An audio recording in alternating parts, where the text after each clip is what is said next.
All right, it is Friday. I forget, May 11th or something, 10th I think. And tomorrow I will be starting a batch of worm tea. So today I'm setting some water out to dechlorinize. I have the air going in one. The other one I'm not going to use until later, so it's not a big deal. I have both bubblers going in the one, and that will take away the chlorine so we don't have that in our water.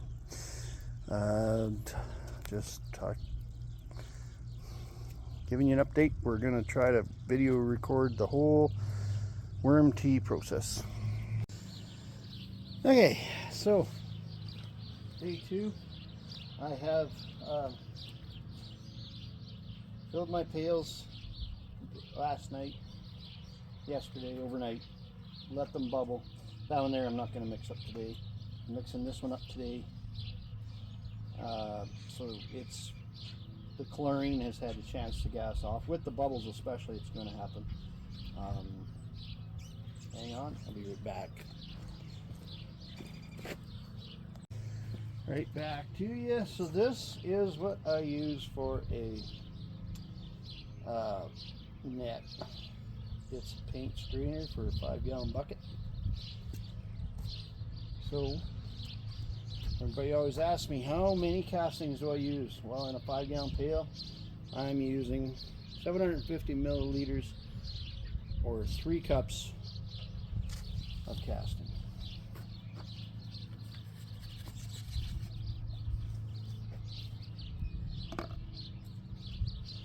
So, just going to give this a loose knot.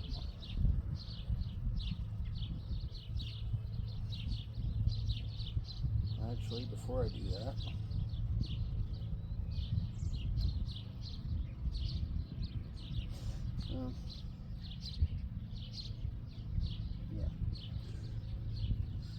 these are aeration tubes. They're rubber, they're not stone.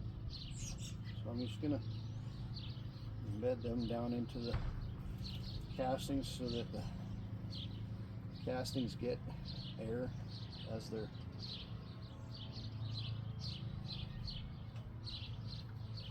doing their thing. Now I need a piece of corn. Let's set that there.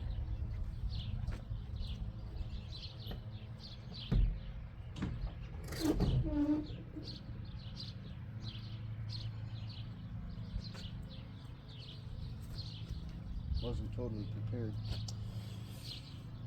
but bear with me. Get her done.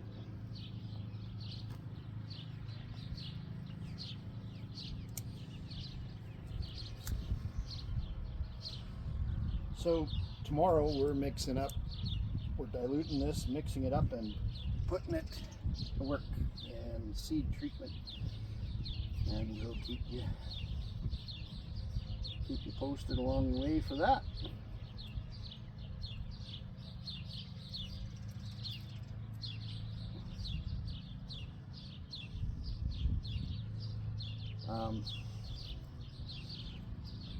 Alright, so just get it wet slowly, work it around. Alright, meanwhile, take our cup, put some water, then we're going to put about 2 tablespoons. That's probably good. It's not an exact science, people. It's molasses. It's sugar. Can't really have too much. You can have too little. In a 5-gallon bucket, that amount will fine. Then I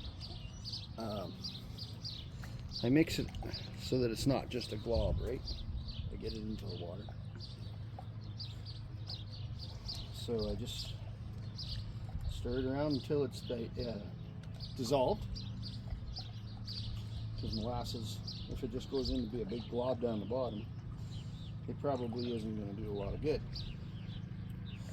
So, and it doesn't take much. This water's like been out overnight, so it's not cold.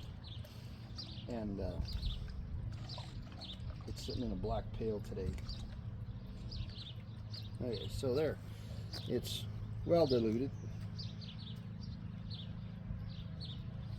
A little bit off the edge. So we're just gonna add that to our water.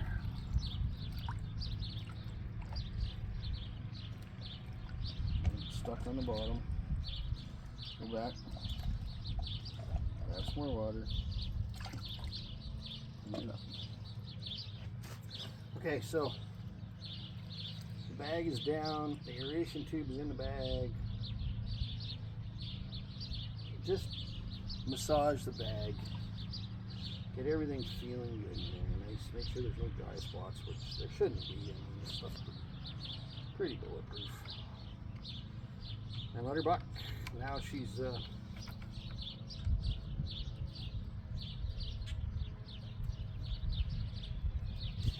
so this aeration system is not big enough for a large scale system. It's big enough for a 5-gallon pail.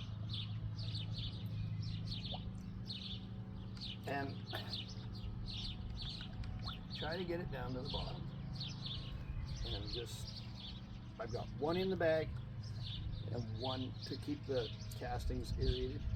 And throughout the day, as I'm going by it, I'm going to stop by and I'm going to massage it and get it mixed up again. And just, you know, it's kind of a set it and forget it thing, but you don't really want to set it and forget it. You want to make sure it's all working good, because if you have too many castings in a bag, the center won't be aerated and it'll go anaerobic in the water overnight, and it starts creating anaerobic bacteria, which you do not want. So everything's bubbling nice, everything's doing its thing. I'll grab you guys and have a look, show you how nice it's bubbling, and by tomorrow at this time we'll be able to use it. So talk to you later. We'll give you an update then. Good morning. It is day 2 of making worm tea. A little thing here that people should do when they're making their worm tea also is to cover up the top so that it's not in direct sunlight. So our temperatures in the last couple of days have been warm, but sometimes you get a froth. We need this stuff to go today, so we are just gonna send it, I guess. I don't have the froth. I'm sure I've still got lots of activity and whatnot in it.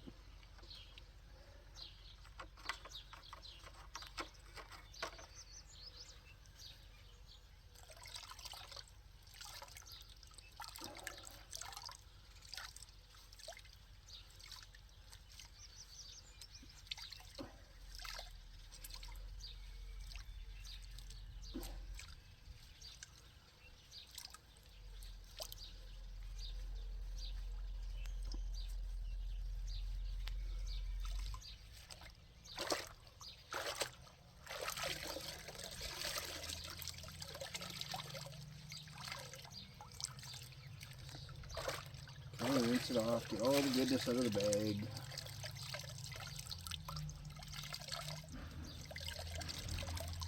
And I'm just going to put it in there.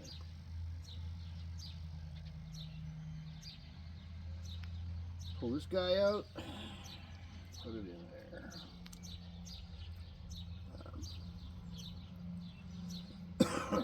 So here's a trick for transporting worm tea or any liquid in pails over long distances, or half and half. So you can see it's got good color, good concentration, and when I poured it in there, it actually made lots of bubbles.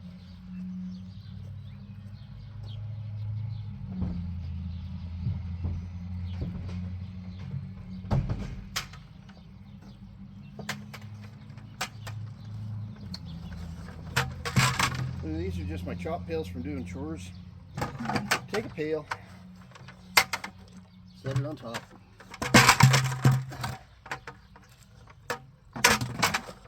And it'll be just like having a lid on it, because the liquid can't slosh. And you're ready to go. Load them up. You can go anywhere you want, and you won't slop it all over. I go through rough pastures with pails of water to put fence posts in, and I do that, and I don't slop any water anywhere. Just a little hint. Okay, that's this part of making the worm tea. So I'm gonna edit all this stuff together, and the next video we make will be of using it, how we're treating it. Okay, talk to you in a bit.